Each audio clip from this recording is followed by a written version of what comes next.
동양의 명언에 보면 나무가 클수록 그 뿌리가 깊이 박히던 것처럼 모든 위대한 성과에는 장구한 오랫동안의 준비가 필요하다고 했습니다. 그러므로 배우고 준비하라. 그리하면 반드시 기회는 온다. 라고 말했습니다. 결국 이 말이 무슨 뜻입니까? 배우지 않고 준비하지 않으면 절대로 기회는 찾아오지 않는다는 것입니다. 스페인의 알렉스 로비라라는 사람과 페르난도 트리아스라는 두 사람이 쓴 책이 있습니다. 무슨 책이냐? 준비된 행운, 준비된 행운이라는 책이 있는데 거기에 보면 이런 말이 나옵니다. 우연만을 믿는 사람들은 준비를 하는 사람들을 비웃는다. 그러나 준비를 하는 사람들은 우연에 대하여는 신경을 쓰지 않는다. 그렇게 말합니다. 행운이 찾아오지 않는 데는 이유가 있다고 그럽니다. 왜? 준비를 안 하니까. 행운을 나의 것으로 움켜쥐려고 하면 준비를 잘 해야 합니다. 그리고 행운을 맞이할 준비는 다른 사람이 하는 게 아니고 내 자신이 해야 합니다. 그리고 그 준비는 누구나 지금 당장 시작할 수 있습니다. 그렇게 준비된 행운이라는 책에 기록되어 있습니다. 미국의 유명한 벤자민 플랑클린이라는 사람도 말했습니다. 준비하는 데 실패하는 것은 실패를 준비하는 것이다. 라고 했습니다. 그러므로 다음 주가 맥추절인데 맥추절을 한 주 동안 잘 준비해서 많은 축복을 받는 맥추절이 되기를 진실로 바랍니다. 여러분, 축복받는 맥추절이 되기 원하지 않습니까? 아멘이 별로 없네요. 유대인들은 엄청난 복을 받았어요. 왜?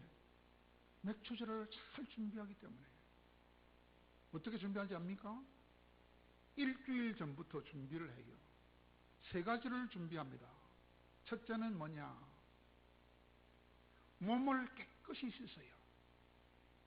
몸을 거룩하게 해서 하나님을 만날 준비를 합니다. 두 번째는 마음의 염려를 다 하나님께 맡기고 마음을 편안하게 가지고 기쁘게 가지고 즐겁게 가짐으로 하나님을 맞이할 준비를 합니다. 세 번째로는 반년 동안 농사를 지어서 풍성하게 거둔 그 곡식에 대하여 진실로 감사하는 물질을 정성껏 준비해서 가져온다고 합니다. 그렇게 준비했더니 이스라엘 백성들이 온 세계에서 다 부자로 살아요. 엄청난 부자로 삽니다. 미국의 재산의 거의 전부를 유대인들이 차지하고 있습니다. 그리고 맥추절 당일이 되면 무슨 책을 읽는 줄 압니까? 66권 성경책 중에서 룻기라는 성경을 맥추절날 읽는다고 그럽니다. 왜 그럴까요? 룻이라는 여자가 나오미라는 시어머니와 함께 자기 나라인 모압을 떠나서 어머니 나라인 이스라엘로 돌아올 때에 마치 그때가 보리를 수확하는 계절이었기 때문에 그래서 맥추라고도 말합니다. 그러나 그것도 있지만은 그러나 룻기에는 그보다 훨씬 더 중요한 뜻이 들어있기 때문에 맥추절마다 룻기를 읽는다 그래요. 그것이 무엇일까요? 마음이 하나님을 떠나게 되면 죽음밖에 없다는 것입니다. 그러나 마음이 항상 하나님을 향하여 오면 최고의 축복을 받는다는 진리가 이 룻기에 들어 있습니다. 룻의 시갓집 가족들이 하나님의 나라를 떠나가자 남편이 죽었어요. 큰아들도 죽고 둘째 아들도 죽어 하나님을 떠나니까 남자가 다 죽어버렸습니다. 그러나 며느리가 되는 둘째 며느리가 되는 룻이 시어머니 나라로 돌아오자마자 최고의 축복을 받았습니다.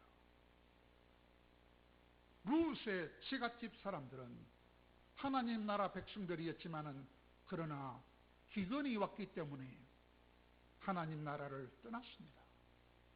떠났더니 10년 만에 모든 남자가 다 죽는 엄청난 고난이 왔습니다. 그러나 룻이 하나님의 능력과 권세를 알아서 하나님의 나라로 시어머니와 함께 돌아왔더니 최고의 복을 받았습니다. 무슨 복을 받았습니까? 그 룻이라는 그 여자가 위대한 이스라엘의 가장 위대한 다윗 왕의 정조 할머니가 되는 최고의 복을 받았습니다. 사랑하는 여러분, 믿음의 사람이란 도대체 어떤 사람들입니까? 과거의 고통에 매여서 절망하는 사람들입니까? 아닙니다. 과거의 고통이 어디서 왔는지를 잘 깨닫고 하나님께 다시 가까이 나와서 하나님의 축복을 바라보며 다시 하나님께로 나아가서 순종함으로써 놀라운 축복을 회복하는 자들이 바로 믿음의 사람들인 것입니다. 그러므로 룻이 자기 가정에 3명의 남자가 다 죽는 원인이 어디서 왔는가 생각했을 때 아하, 우리 시아버지와 우리 남편과 우리 큰 시아버지가 하나님을 떠났던 결과구나. 그 사실을 깨닫고 룻이 시어머니와 함께 하나님께로 돌아가서 놀라운 복을 받았던 것처럼 우리들도 하나님께 철저하게 돌아와서 복을 받는 시간이 맥추절 시간임을 여러분 잘 아시고 이 맥추절 시간을 잘 맞이함으로 놀라운 복을 차지할 수 있기를 바랍니다. 그러면 우리도 그냥 이대로 비참하게 살지 않고 정말로 하나님의 백성답게 놀라운 축복을 받으면서 멋지게 살기를 바란다면 과연 어떻게 해야 하는 것입니까? 한마디로 말하면 하나님을 똑바로 알아야 됩니다. 그리고 하나님이 약속해 주신 그 약속의 말씀을 믿어야 됩니다. 그 약속의 말씀을 믿고 그 약속대로 살면 되는 것입니다.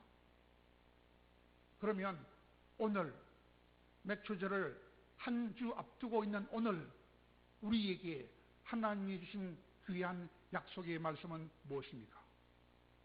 그것은 아까 읽었지요. 잠언 3장 9절과 10절입니다. 너의 재물과 너의 소산물에 처음 익은 열매로 여호와를 공경하라.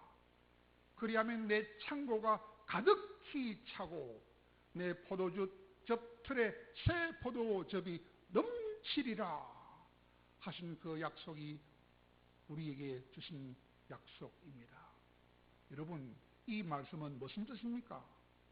여러분의 창고가 가득히 차고 여러분의 포도즙 틀에 새 포도즙이 넘치기를 바란다면, 더 쉽게 말해서 여러분이 돈을 넣어두는 은행 통장이나 금고에 돈이 가득히 차기를 원한다면, 여러분의 곡식 창고에 양식이 넘치기를 바란다면, 여러분이 올 1월달부터 6월달 사이에 여러분 가정에 들어온 돈, 그 돈을 가지고 하나님을 정성껏 공경해야 한다는 것입니다.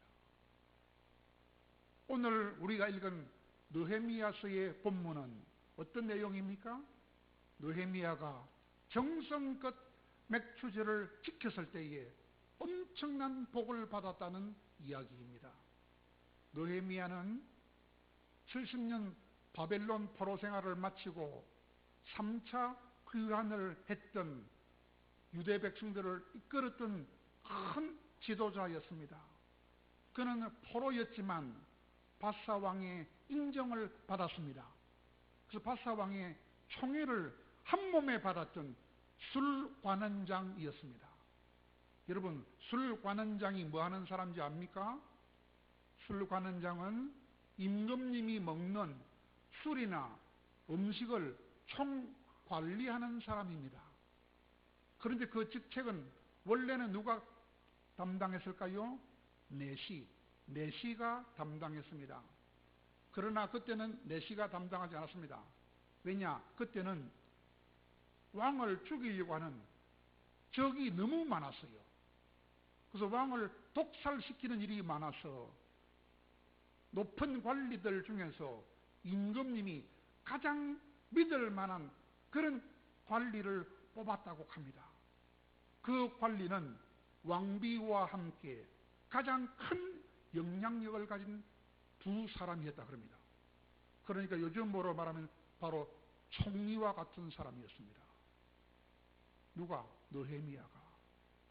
이렇게 술관원장이던 느헤미야가 바벨론 포로들이 1차, 2차로 본국으로 돌아간 뒤에 본국 사정을 알아보니까 아직도 성벽을 재건하는 일을 끝내지 못하고 있다는 사실을 알고는 왕한테 요구했습니다. 간절하게 기도한 다음에 임금님, 제가 본국으로 돌아가서 본국을 좀 재건하도록 허락해 주십시오.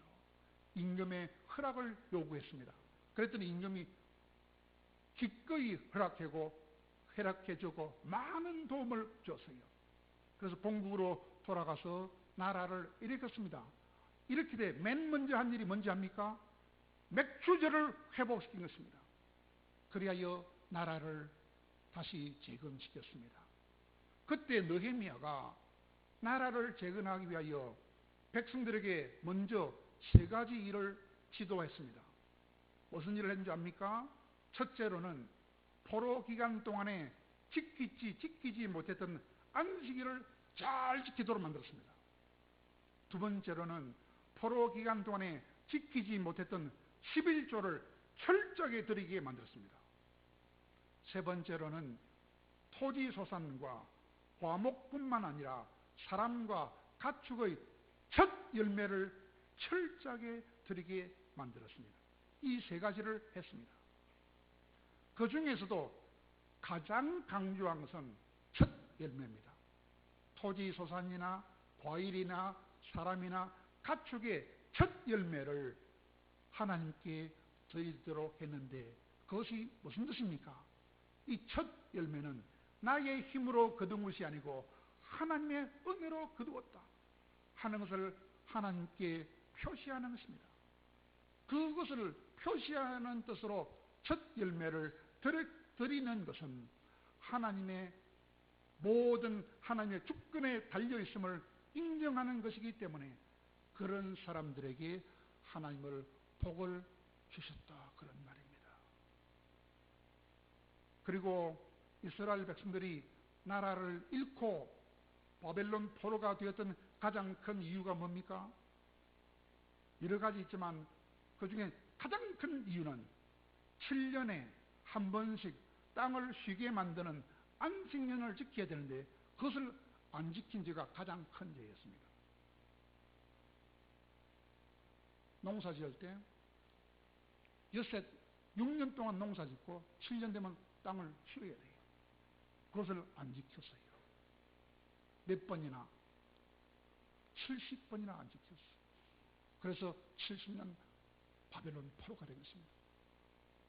또 하나는 1년에 3번 돌아오는 절기를 잘 지키는데 절기를 잘 안 지키는 기라.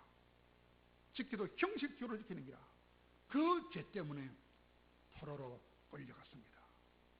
그 사실을 알고 이제라도 절기를 똑바로 지키게 함으로써 다시 복을 받게 만들었던 것이죠. 11조를 안 드리는 것도 물론입니다.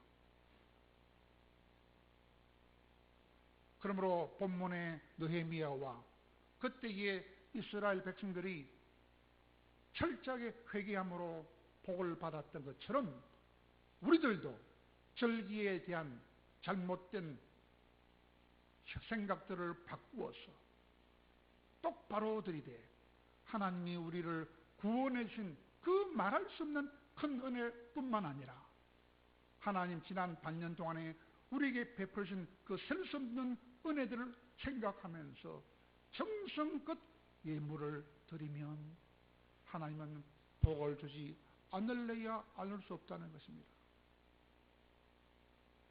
그러나 믿음이 없으면 드리지 못합니다. 믿음이 없으면 복을 못 받습니다. 믿음이 문제입니다. 믿음이 없으면 하나님께 감사하기는커녕 불만밖에 없어요. 왜 나는 돈을 못 벌겠습니까? 그러면 하나님 곁을 떠나가 버리기도 합니다. 믿음이 없으면 하나님을 섬기는 성전을 떠나버리는 사람도 있습니다. 심지어는 루스의 치갓집 식구들처럼 살기가 좀 힘들면 자기 나라조차도 떠납니다. 그래서 먼 이방으로 떠나가다가 남편이 죽고 큰아들이 죽고 둘째 아들이 죽는 집안이 망하는 꼴도 당합니다. 믿음이 없으면 망합니다. 그런 사람이 하나 둘이가 아닙니다. 오늘날 우리나라 교회를 보세요. 얼마나 많이 떠나는지. 우리나라 초대 교회 시절에 있었던 이야기를 하나 소개하겠습니다. 어떤 집사님이 상당히 큰 농사를 지으면서 그러나 워낙 인색한 사람이라서 노랭이라는 별명까지 붙을 정도였다고 합니다. 노는 한 100마디 짓는 모양인데 노랭이라고 하느냐. 어느 정도로 노랭이 짓을 했느냐 하면 이런 일이 있었다고 합니다. 어느 날 그 집사님이 출석하는 조그마한 교회에 교회를 맡고 있는 전도사님이 그 노랭이 집사님이 일하고 있는 밭으로 신방을 가서요. 무슨 밭이냐? 배추, 무할 때 무밭에 가서요. 갔는데 그때는 먹을 것이 별로 없는 시절이라서 전도사님이 먹을 게 별로 없어. 기운이 없어가지고 무밭에 두렁에 힘이 없이 앉아있는 것을 보고 그 집사님이 생년 처음으로 뽑은 무 한 개를 잡수시라고 줬다 그래요. 그 목회자를 대접한 첫 번째가 무 하나였습니다. 그런데 그날 밤에 그 집사님이 꿈을 꾸었다 그래요. 자기가 죽어서 천국에 들어가는 꿈을 꿨는데 한 천사가 그를 인도하여 천국의 창고를 구경시켜 줬다고 합니다. 그런데 그 집사님 이름이 적혀 있는 그 천국 창고 안에는 금은 보화가 많았으면 좋겠는데 아무것도 없는 거예요. 하나님께 드린 게 있어야 있지. 그래서 천사한테 좀 자세하게 보여달라고 부탁했어요. 아무것도 없습니다 하니까. 그래서 천사가 자세하게 보니까 집사님 여기 무 하나 있네요 하면서 이것은 오늘 당신이 당신 교회 전도사님이 신방 갔을 때 대접했던 것이네요 라고 말하면서 계속해서 말하기를 이것이 당신의 이름으로 되어 있는 천국 창고에 보관되어 있는 것의 전부입니다 라고 그 집사님한테 천국의 비밀을 말해줬다 합니다. 장차 당신 천국 가면 무 하나밖에 받을 상이 없습니다. 그 노랭이 집사가 천사가 전해주는 그 말을 듣고 너무너무 섭섭한 기라 그 큰 소리로 응응응 울었다고 합니다. 그런데 그 큰 울음소리에 자기 자신이 깜짝 놀라가지고 깨어보니까 꿈이더라고 했습니다. 크게 깨달은 그 집사는 그날 뒤로는 교회에 헌금도 많이 하고 주의 종도 잘 대접하는 집사가 되었다 그럽니다. 그리고 그 동네에 가난한 사람들에게도 구제도 많이 해주고 절기 때가 되면 온갖 정성을 다하여 예물을 많이 드리는 신실한 집사가 되었다고 합니다. 왜? 천국 가면 받을 상이 없습니까? 상을 준비해야 되니까. 그러므로 우리들도 이 집사님처럼 철저하게 회개함으로써 절기를 예사로 생각하지 말고 무시하지 말고 노랭이짓 하지 말고 많은 정성을 들임으로 복을 많이 받는 신실한 신자가 되어야 하겠습니다. 그러나 복은 받고 싶지만 믿음이 없으면 드리지 못해요. 받은 게 너무 적은데요, 소유한 것이 없는데요 하면서 드릴 게 없다고 말할 수 있습니다. 그러나 드리지 아니하면 받을 수가 없어요. 심지 않으면 거둘 수가 없어요. 그것이 성경의 진리입니다. 갈라디아서 6장 8절이라요. 그 진리를 깨닫고 어찌하든지 기쁜 마음으로 가능한 한 많이 심고 많이 드림으로 60배, 100배의 축복을 받는 믿음의 사람이 되어야 하는 것입니다. 왜냐하면 우리가 잘 아는 사람, 엘리사 시대에 가뭄이 심했을 때에 사르밧 과부는 드릴 게 없었어요. 자기 집에 먹을 것이라고는 가루 한 줌밖에 없었어요. 병어 밑바닥에 깔려있는 기름 조금밖에 없었어요. 그것을 가지고 떡을 하나 만들어 먹고는 죽으려고 하고 있었습니다.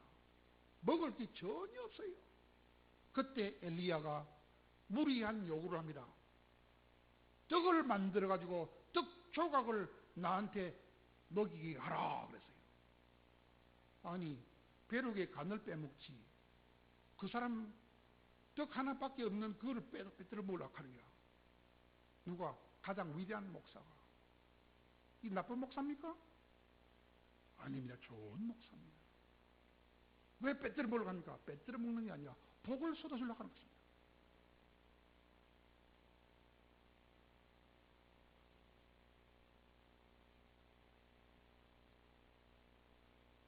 드릴 게 없다고 말했지만 그러나 없는 중에도 바쳐보라는 것입니다. 왜? 그 과부한테 복을 주려고. 이렇게 말했어요. 드릴 게 없어도 떡을 하나 만들어 가지고 먼저 내한테 떡 한 쪼가리만 먹게 해봐라. 그리하면 네가 복을 받을 것이다. 복을 받되 가뭄이 끝날 때까지 통에 가루가 떨어지지 않는 복을 받을 것이며 병에 기름이 없어지지 않는 많은 복을 받을 것이다 라고 말해 주었더니 그 말을 믿었어요. 믿고 순종해서 엄청난 복을 받았습니다. 100배, 1000배, 만배의 복을 받았어요. 그러므로 우리들도 목사님 나는 얻은 게 적어요. 그런 핑계 그만하시고 많이 드리지 못함으로 많은 복을 놓치는 어리석은 자가 되지 마시기를 바랍니다.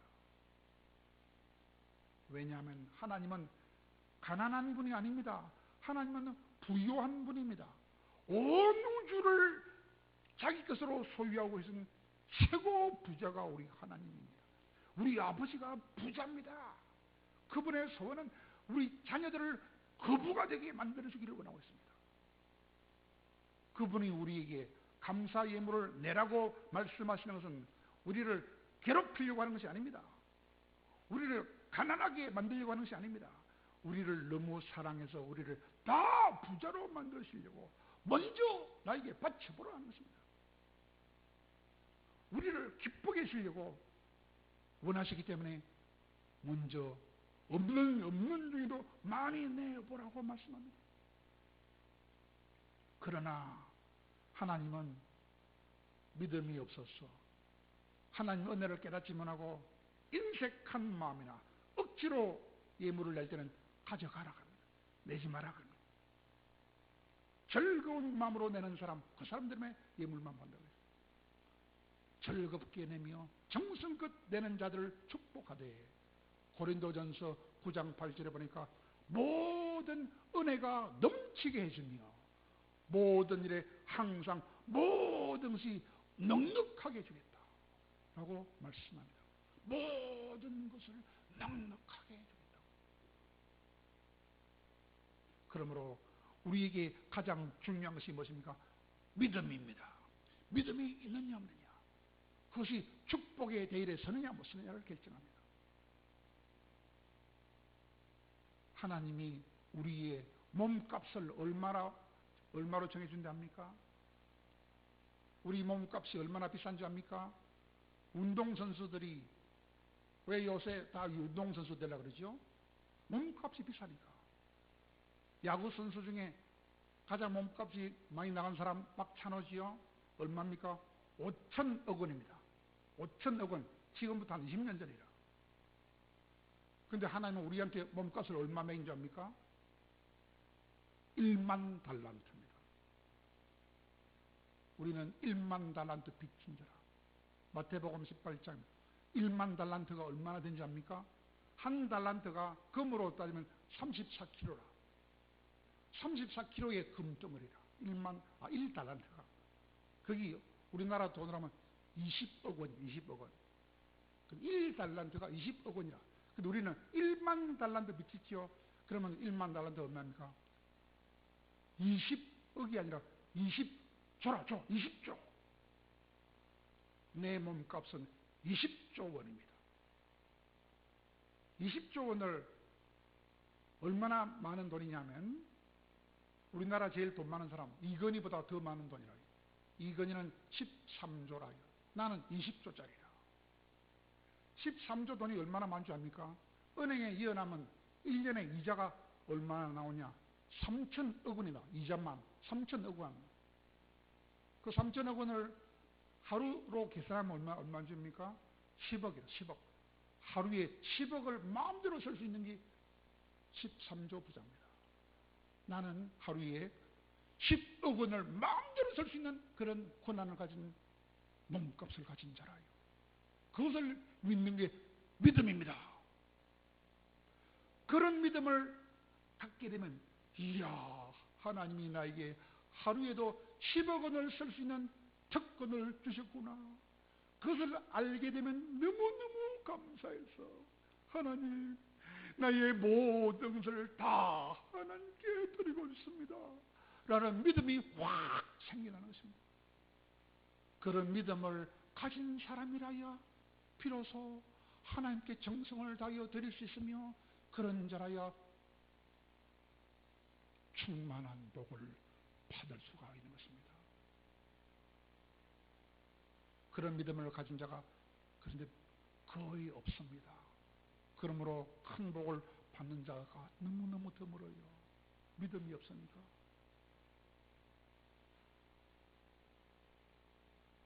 서울에 있는 어떤 여자 집사가 참 믿음이 없었어요. 그래서 믿음이 올라가서 엄청 복을 받았어요. 서울 강서구에 살고 있는 어떤 여자 집사가 결혼을 했는데, 남자만 5명 있는 집에 시집을 가서요. 자기 신랑은 막내라, 막내. 위로 네 분의 시아버지와 동서가 있는데, 그들은 다 서울에 살지만 강원도에 있는 절에 가서 미신을 믿는 사람이었어요. 그런데 그 위에 4명의 형님들은 다 잘 사는 기라. 다 잘 살아. 그런데 막내인 자기 남편은 유독 별로 가진 것이 없었어요. 아주 가난한 형편에 가난한 신세로 살았습니다. 배운 것도 없고 직업도 시원치 않은 남편이라서 마누라가 생각해보니까 남편이 참 불쌍하다, 그런 마음까지 들었습니다. 그래서 그러나 분가하여 살기 때문에 평소에는 신앙의 갈등이 거의 없었다고 합니다. 그러나 명절이나 제사 때만 되면 견디기 힘든 신앙적인 고난이 생겨났다 합니다.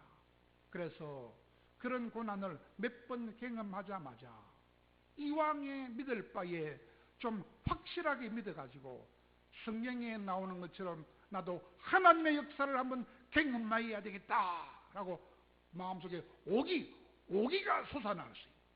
근데 오기가 생겨서 오기로 나오는 믿음을 가지게 됐어요. 여러분도 그런 믿음을 가지기 바랍니다. 오기 때문에 팍 믿음을 갖게 됐어요. 여자가.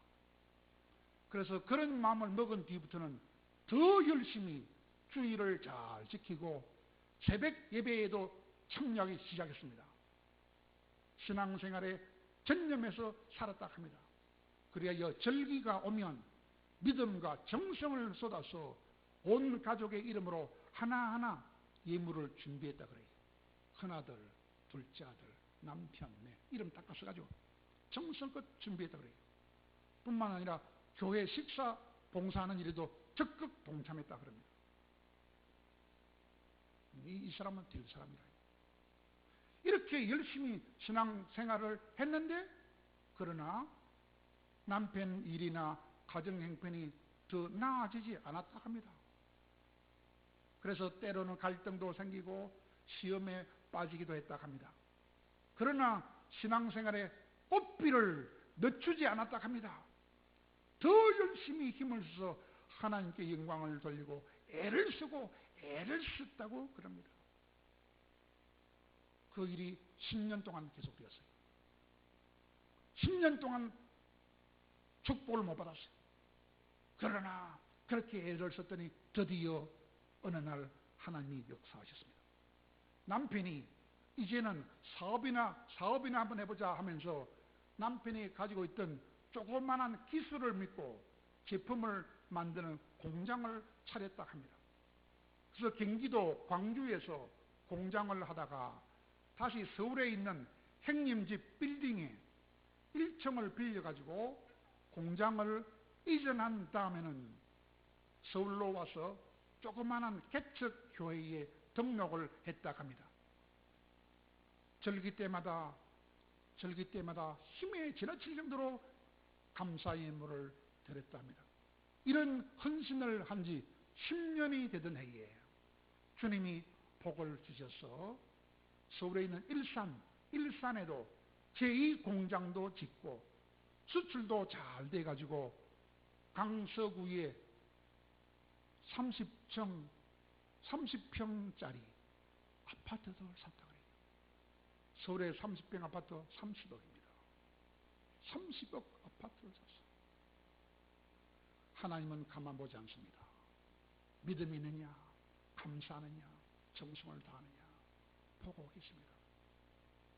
우리들도 이번에 다가오는 절기를 그냥 보내지 말고 정성껏 기도하고 정성껏 준비해서 예물을 각자 직관 사람 한 사람 이름으로 최선을 다해서 준비해서 주께 영광을 돌림으로 큰 복을 받는 주인공들이 다 될 수 있기를 간절히 축원합니다.